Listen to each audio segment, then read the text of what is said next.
Doctor, muy buenos días. Buenos días, ¿cómo está? Muchas gracias por la entrevista. Nos gustaría saber en primera medida, doctor, ¿qué es un contrato de trabajo y cuáles son los elementos esenciales para reconocer un contrato de trabajo?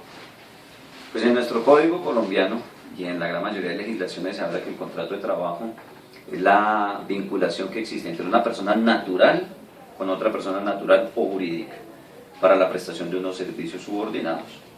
Y los elementos esenciales, también planteados por nuestra legislación, son los tres típicos, que es la prestación personal del servicio, que esa prestación del servicio sea subordinado, y tercero, que haya una remuneración por ese trabajo. Doctor, ¿y esa subordinación mediante uno cómo se ve reflejada en la práctica? ¿Cómo se identifica? Ahí es donde viene el gran problema en el que estamos actualmente en nuestro mundo neoliberal. La subordinación tiene unos componentes muy específicos que son las condiciones que impone el empleador sobre el modo, el tiempo, el lugar y la forma de trabajar. Entonces la subordinación implica que el trabajador esté sometido a unas órdenes, a unas instrucciones permanentes del empleador. No quiere decir una subordinación personal, es decir, que el empleador mande sobre el individuo en lo que debe pensar, lo que debe hacer, sino una subordinación de carácter jurídico. Pero ¿cuál es el gran problema? El problema es que ahora el modelo capitalista pues ha diseñado unas estrategias, unas formas de vinculación muy especiales donde esa subordinación se va diluyendo, se va acabando o se oculta. Y entonces al ocultar o al fingir que no hay subordinación sino autonomía, entonces quito ese elemento de la relación laboral y entonces digo que ya no estoy frente a un contrato de trabajo, cuando en verdad eso es una falacia, es una mentira. Y respecto de las diferencias con el contrato de prestación de servicios y el contrato de trabajo, ¿qué es lo esencial? Precisamente en el contrato de prestación de servicios, que es un contrato que nace del derecho civil, que fue inicialmente pues la regulación de la materia del trabajo humano, solamente tenemos dos elementos de aquellos tres. Tenemos la prestación personal del servicio y la remuneración. No hay subordinación, supuestamente no tenemos subordinación. Esos contratos de prestación de servicios son típicos para profesionales independientes, comerciantes, trabajadores autónomos. Pero muchos comerciantes, muchos empresarios utilizan la figura del contrato de prestación de servicios para encubrir una verdadera relación laboral. Y el problema es que muchos legisladores vienen aceptando eso y muchos jueces vienen siendo flexibles o laxos en sus sentencias, permitiendo que un contrato de prestación de servicios sea cada vez más subordinado. Entonces de ahí nace una estrategia, y la estrategia es: no nos pongamos a discutir cuáles son los elementos del contrato y si lo tiene la prestación de servicios o no. Pensemos solamente en la existencia de un único e importante elemento, que será la prestación personal del servicio. No pensemos ni siquiera en la subordinación y tampoco en el salario. Entonces veamos lo siguiente: ¿qué tal que una persona, un odontólogo, ¿verdad?, esté prestando servicios, pero no en su profesión libre, sino a través de una empresa, de una EPS, y a ese odontólogo le exigen unas condiciones de trabajo, pero no le pagan prestaciones sociales, aunque está sometido al cumplimiento de horarios, de instrucciones, los clientes se los envía a la EPS? Esta persona, con el solo hecho de trabajar al servicio de un tercero, ¿verdad?, ya no en forma autónoma, sino al servicio de un tercero, ya debería tener unos derechos constitucionales que lo protejan, independiente del grado de subordinación. Entonces eliminamos el tema de la subordinación para que no nos tomen del pelo diciendo es que si estás muy subordinado, eres trabajador. Si está poco o nada subordinado, entonces es otro tipo de contratación y no tiene derechos. No, todo el mundo debe tener los mismos derechos cuando vende su trabajo, su intelecto o su fuerza laboral a un tercero. Piensen en los vendedores. En los vendedores ahora se les dice que ellos deben construir su propio sueldo. Salario, 1 peso. Y conozco los contratos de trabajo donde dice su salario básico es 1 peso. Y usted, conforme a lo que venda, tiene que construir su salario básico, su mínimo, y de ahí lo que gane por comisiones adicionales. Entonces ya ni siquiera el salario es elemento de la relación laboral, porque usted lo construye en la calle cuando sale a vender.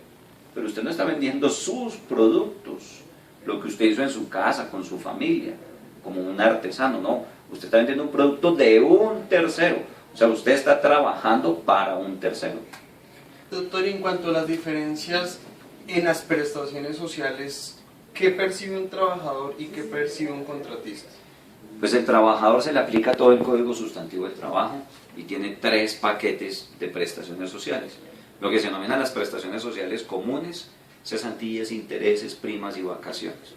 El tema de la seguridad social, salud, pensiones y riesgos. Y otro paquete pequeño que es el de los parafiscales. ¿Ya? Entonces tenemos el SENA, el bienestar familiar y las cajas de compensación. Mientras que los independientes no tienen el paquete de prestaciones sociales comunes, la seguridad social la deben asumir ellos directamente, y el tema de los parafiscales, si quieren ellos podrían afiliarse como independientes a una caja de compensación, pero no tendrían todo el ámbito protector. Doctor, muchas gracias por la entrevista. Ok, bueno, que esté muy bien. Hasta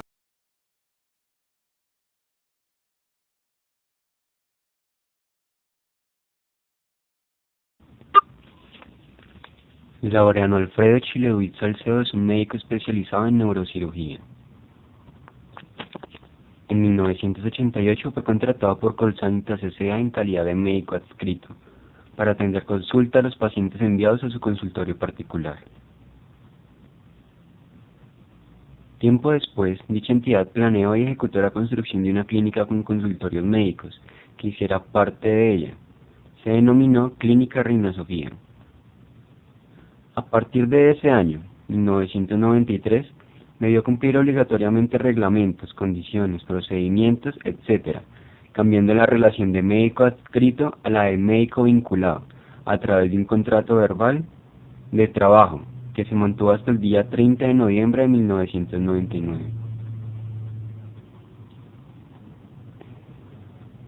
Como integrante del equipo médico de la mencionada clínica, hacía parte del equipo de trabajo de neurocirugía. El 16 de marzo de 1995, el director científico de la clínica Reina Sofía lo designó como coordinador del servicio de neurocirugía de tal clínica y de Colsanitas, cargo que ejerció paralelamente con el de médico neurocirujano. El 9 de agosto de 1996, continuó en calidad de coordinador nacional de neurocirugía de Colsanitas hasta el 30 de septiembre de 1998. Luego, laboró volviendo a ejecutar la labor de médico, siempre subordinado, donde su superior le pasaba memorandos llamándole la atención e incluso sancionándolo, como ocurrió el día 1 de septiembre de 1998, cuando fue suspendido por un mes por el vicepresidente de Colsanitas sin cumplir el procedimiento establecido en el reglamento interno de trabajo. Cuando se encontraba disponible, no podía ausentarse de la ciudad sin autorización del coordinador o jefe del servicio de neurocirugía, pues debía presentarse inmediatamente si se le llamaba.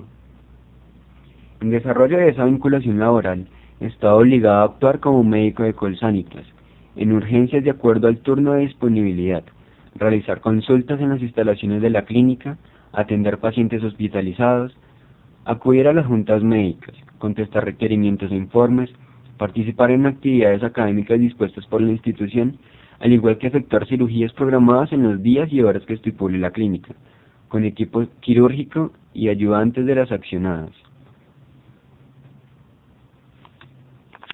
Laureano tenía que ir a diario a la clínica para cumplir sus labores. También estaba sujeto a un reglamento y una jerarquía en Colsanitas. Finalmente, recibió una contraprestación a sus labores, aunque no se las daban en modalidad de salario, sino de honorarios. El 30 de noviembre de 1999 despiden a Laureano de manera unilateral y sin justa causa. Fue ahí cuando Laureano hizo una retrospección y decidió reclamar por todas esas prestaciones que no le habían dado, que había dejado de recibir y que tanta falta le hacían. De esta manera, por medio de apoderado judicial presentó la demanda en primera instancia con las siguientes pretensiones. Primero, se le declarara que entre las partes existió un contrato de trabajo verbal a término indefinido, entre el 28 de enero de 1993 y el 30 de noviembre de 1999, el cual terminó sin justa causa. Segundo, pagarle a su favor salarios insolutos, correspondientes al mes de octubre de 1998, cesantías y sus intereses, primas de servicios, vacaciones, 2 horas semanales, indemnización por despido, indemnización moratoria, tanto por no consignar en fondo de la cesantía de los años 1993 a 1999, como por la no cancelación oportuna de salarios y prestaciones sociales, aportes a la seguridad social, corrección monetaria o indexación, y lo que resulte probado ultra o extra petita, así como sus costas. Laureano no es que fuera todos los días a la clínica Reina Sofía. No es que esté subordinado. La razón es que Laureano es propietario de uno de los consultorios que hay dentro de la clínica, y por tal razón la función de Laureano es la de atender a los posibles e indeterminados asegurados que en el futuro pudieran seleccionarlo por sus conocimientos, especialidad, nombre o reputación y, en igual forma como lo hace con sus clientes directos, sean atendidos en consultas y demás procedimientos médicos. Laureano no recibía salario como prestación a su trabajo, recibido en horarios, fue lo segundo que afirmaron. Y tercero, no existía contrato laboral, porque Laureano sabía que era un contrato de prestación de servicios, además de que Laureano nunca fue médico vinculado, sino que siempre fue médico adscrito de Colsanitas. En la primera instancia la desató el Juzgado Noveno Laboral del Circuito de Bogotá, mediante sentencia calendada el 20 de agosto de 2004, en la que absolvió a las sociedades demandadas de todas las pretensiones formuladas en su contra, y condenó en costas al demandante, a Laureano.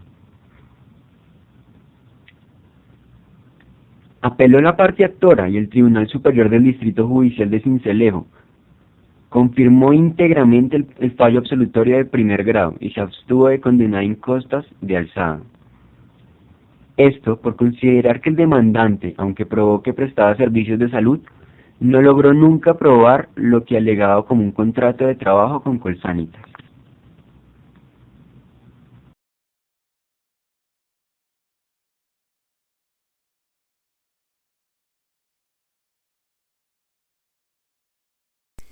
El contrato de trabajo es aquel a través del cual una persona natural se obliga a prestar un servicio personal a otra persona natural o jurídica, bajo la continua dependencia o subordinación de ésta y mediante una remuneración. Se trata de un convenio jurídico en el cual se establece la reciprocidad de prestar un servicio de carácter personal a cambio de una remuneración. El artículo 23 del Código Sustantivo del Trabajo señala los elementos esenciales del contrato de trabajo y son la actividad personal del trabajador o prestación personal del servicio. Es decir, el trabajador se limita a realizar el trabajo dentro de parámetros y rendimiento de carácter personal. La continua subordinación o dependencia del trabajador respecto del empleador.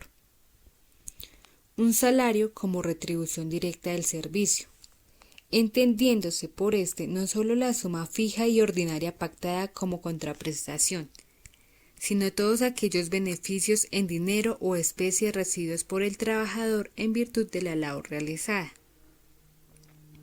Una vez se reúnan estos 3 requisitos, se entiende que existe contrato de trabajo, y no deja de serlo por razón del nombre que se le dé ni otras condiciones que se le agreguen. La subordinación del trabajador al empleador como elemento distintivo y definidor del contrato de trabajo ha sido entendida, según la concepción más aceptable por la doctrina y la jurisprudencia, como un poder jurídico permanente de que es titular el empleador para dirigir la actividad laboral del trabajador a través de la expedición de órdenes e instrucciones y la imposición de reglamentos, en lo relativo a la manera como éste debe realizar las funciones y cumplir con las obligaciones que le son propias, con miras al cumplimiento de los objetivos de la empresa, los cuales son generalmente económicos. Se destaca dentro del elemento subordinación, no solamente el poder de dirección que condiciona la actividad laboral del trabajador, sino el poder disciplinario que el empleador ejerce sobre éste, para asegurar un comportamiento y una disciplina acordes con los propósitos de la organización empresarial y el respeto por la dignidad y los derechos de aquel. El Código Sustantivo del Trabajo, al consagrar en el artículo 23 los elementos esenciales del contrato de trabajo, estatuye la continuada subordinación o dependencia del trabajador con respecto del empleador en las actividades contratadas, facultad que lo autoriza para exigirle el cumplimiento de órdenes en cualquier momento e imponerle reglamentos, sin que afecte el honor, la dignidad y los derechos mínimos del trabajador, es decir, que corresponde al empleador impartir las órdenes, dirigir a los empleados, imponer los reglamentos y disponer lo relativo a las relaciones internas de la empresa, con el propósito de conseguir que ella marche de acuerdo con los fines y objetivos para los cuales fue creada. El trabajador debe acatar lo ordenado y someterse a las reglas y cumplirlas, lo cual no afecta por sí solo sus derechos ni su dignidad. Sin embargo, la subordinación no se puede extender hasta el punto de afectar los derechos y prerrogativas que son esenciales a la persona humana para mantener su dignidad de tal. El contrato de prestación de servicios es una forma de vinculación laboral que, aunque no está definida por el Código Sustantivo del Trabajo ni el Civil o Comercial, se podría considerar uno de estos, puesto que no implica nada más que el valor y las condiciones que se pacten, la cual está regulada por el Código Civil. El diccionario de la Real Academia Española y la concepción tradicional lo define como aquella actividad en la cual predomina el ejercicio del intelecto y ha sido reconocida por el Estado. La Corte Constitucional, mediante sentencia C-154/97, lo define como la actividad independiente desarrollada que puede provenir de una persona jurídica con la que no existe el elemento de la subordinación laboral o dependencia consistente en la potestad de impartir órdenes en la ejecución de la labor contratada. Es así como un contrato de servicios no supone las mismas condiciones ni requisitos de un contrato laboral, puesto que en el caso de un contrato de servicios, la obligación es de hacer o realizar una tarea o meta, más no de cumplir horario ni tener subordinación permanente. Sin embargo, en los dos casos, obviamente hay remuneración. Este tipo de contratos no genera relación laboral ni prestaciones sociales y se celebran por el término estrictamente indispensable. Puede ser civil o comercial, dependiendo del encargo. Si se deriva de un contrato mercantil, se regirá por la legislación comercial. En cambio, la prestación de servicios inherentes a profesiones liberales se regirá por la legislación civil. En conclusión, el contrato de prestación de servicios no tiene subordinación. El pago de los aportes a seguridad social está a cargo del trabajador, es decir, debe pagar en su totalidad pensión y salud. Por pensión debe pagar el 16.5 sobre el 40% del valor del contrato, es decir, de sus honorarios, y de salud el 12% sobre ese mismo 40%. El trabajador debe cumplir con el objetivo para el que ha sido contratado en el plazo acordado. El contrato de servicios, al no estar regulado por el Código del Trabajo, no está sometido al salario mínimo, motivo por el cual puede hacerse por el monto que se desee, y este monto se llama honorarios o remuneración.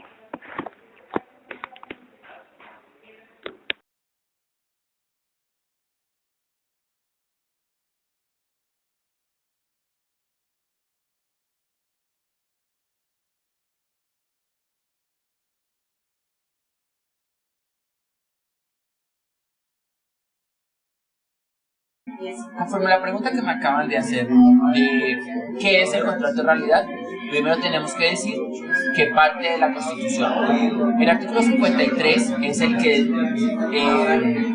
estructura el principio como tal, porque la figura del contrato de realidad se funda en el principio de la primacía de la realidad sobre las formas. ¿Qué significa eso? Que no importa cómo se denomine un contrato, prestación de servicios, un contrato de maquila, contrato de obra, sino que debe tenerse en cuenta son los hechos y los hechos desde el punto de vista de que se den los elementos del contrato de trabajo. Conforme al artículo 23 del Código Sustantivo debe tener tres elementos: actividad personal, subordinación, continua subordinación y remuneración o salario. Si se dan esos elementos, no importa un documento escrito. Estamos en presencia de una relación laboral. Adrián Goldín, profesor argentino, dice que el derecho laboral ya no se fundamenta en el contrato laboral, sino se fundamenta en todas las relaciones laborales. Y ahí es donde toma importancia el contrato de realidad. ¿Por qué? Porque en países como el nuestro, las entidades tanto públicas como privadas contratan disfrazando figuras para desconocer derechos laborales. Por eso se pone de moda el contrato de prestación de servicios, donde tratando de no pagar las prestaciones sociales, se aplican estas figuras como tal. Pero ¿qué hace? Que se desconozcan derechos. Entonces la Corte Constitucional, el Consejo de Estado y la Corte Suprema, todos al unísono se han puesto de acuerdo diciendo que si están en presencia de todos los elementos, estamos en una relación laboral. ¿Por qué? Porque no es necesario que se dé un contrato. Lo complicado es demostrar la existencia. ¿Por qué? Porque el contrato de trabajo se diferencia del contrato de prestación de servicios en la subordinación. Y tendríamos que demostrar que se da el elemento de la subordinación. ¿Para qué? Para que realmente hablemos de que sean todos los elementos de la relación laboral.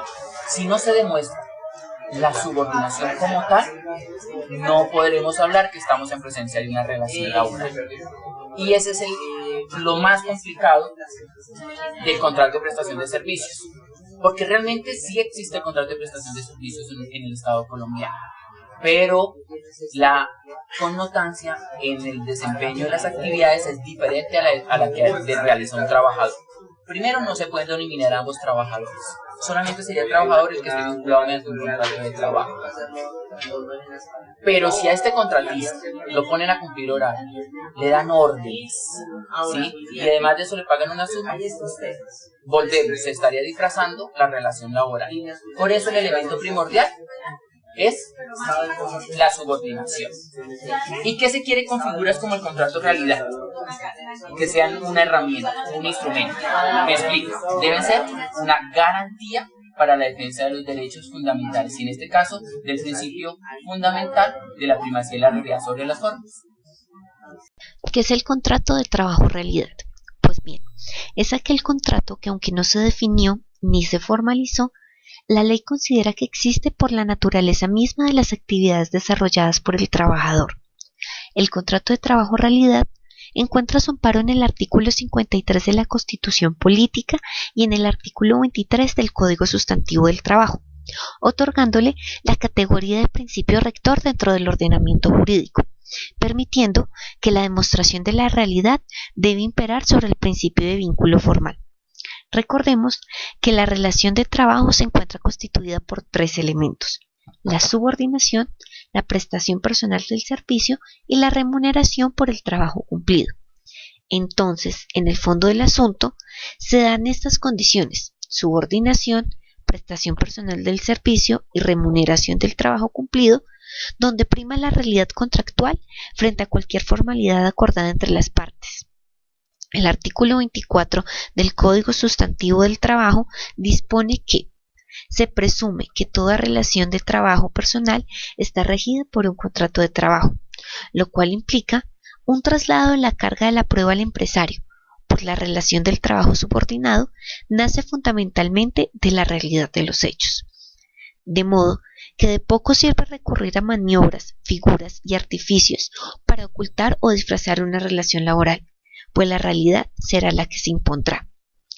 Así que a la hora de distinguir un contrato de trabajo con un contrato de prestación de servicios, tenga en cuenta que cuando se firma un contrato de servicios, hay que asegurarse de que en su ejecución no exista una subordinación del contratista frente al contratante, ni que exista una exigencia expresa en el sentido de que el contrato de servicios deba ser ejecutado exclusivamente por el contratista, puesto que se estaría configurando el primer elemento del contrato de trabajo, la subordinación.